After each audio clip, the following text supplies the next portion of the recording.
Une autre semaine de négociations s'est écoulée et je reçois Nick Stamenkovic pour apprendre les événements qui ont eu le plus d'influence et la réaction des marchés à ces développements. Commençons par les nouvelles émanant du Japon que nous avons apprises vendredi. La Banque du Japon a adopté une position attentiste quant à son programme de relance car Kuroda table sur un rebond.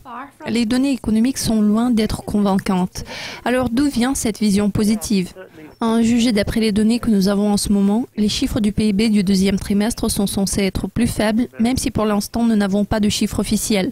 Ce sera largement dû au ralentissement des exportations et des dépenses des consommateurs. Cependant, les enquêtes de conjoncture de la BOJ montrent une amélioration tout à fait saine de la confiance vis-à-vis des secteurs manufacturiers et non manufacturiers. Cela est susceptible de se refléter sur les dépenses en capital. Voilà pourquoi la Banque du Japon reste assez optimiste quant aux perspectives économiques du pays, car les décideurs politiques voient des effets positifs de leur programme d'assouplissement. Les emplois hors secteur agricole ont progressé de 215 000, ce qui est un résultat un peu décevant. Certains analystes estiment que la Réserve fédérale ferait mieux de ne pas relever les taux, mais elle le fera sous le poids des conditions financières. Êtes-vous d'accord avec ce point de vue? Quelles sont les perspectives du dollar? Les données sur l'emploi salarié hors secteur agricole ne changent pas grand-chose dans les perspectives du dollar. Le marché du travail continue de se resserrer. La croissance de l'emploi peut être jugée solide. L'ingrédient manquant à l'heure actuelle est une croissance plus soutenue des salaires. Pourtant, la présidente de la Fed, Janet Yellen, a souligné que la croissance des salaires ne représentait pas une condition préalable à la hausse des taux d'intérêt.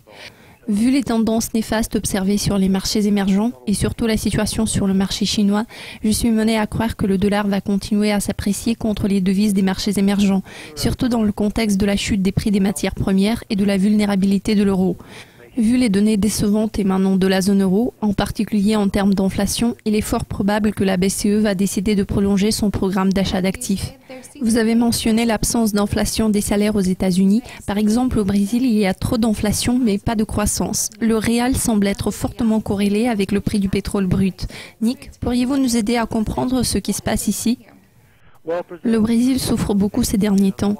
L'inflation est très élevée et la politique a été fortement resserrée. La Banque centrale estime que c'était une mesure nécessaire vu que l'économie du pays est en pleine récession. Le chômage augmente. C'est un très mauvais mélange en termes de perspectives d'investissement. En plus, le Brésil a reçu une évaluation négative de la part de S&P il y a quelques semaines. Tout cela a suscité des préoccupations accrues concernant les investisseurs qui risquent d'aboutir à la vente d'obligations l'année prochaine. Vu que le Brésil est un pays fortement tributaire des matières premières, surtout des importations chinoises, la devise du pays a subi un coup très dur. Vu l'accélération de l'inflation et les problèmes fiscaux du pays, je crois que le réal brésilien va s'affaiblir davantage.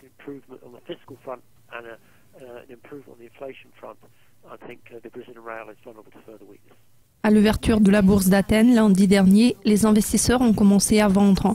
Cette semaine, nous apprendrons le PIB de la Grèce et le PIB de la zone euro. Au mieux, les analystes s'attendent à une croissance modérée. Quel genre de résultats envisagez-vous et à quoi faudrait-il accorder une attention particulière ?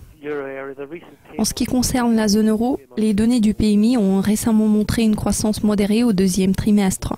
Je crois que nous verrons une faible croissance en Allemagne et dans certains autres pays centraux de la zone. Pourtant, la croissance espagnole est susceptible de se révéler beaucoup plus forte que celle de plusieurs autres pays de la zone euro. On constate une légère reprise qui devient de plus en plus large.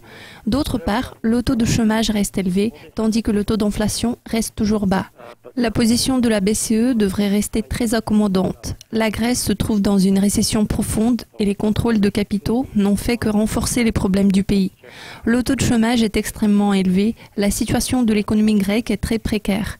Il faudra surveiller de près les données sur l'emploi britannique pour tout indice de pression salariale, pas seulement en termes de chiffres global, mais aussi les salaires de base hors prime.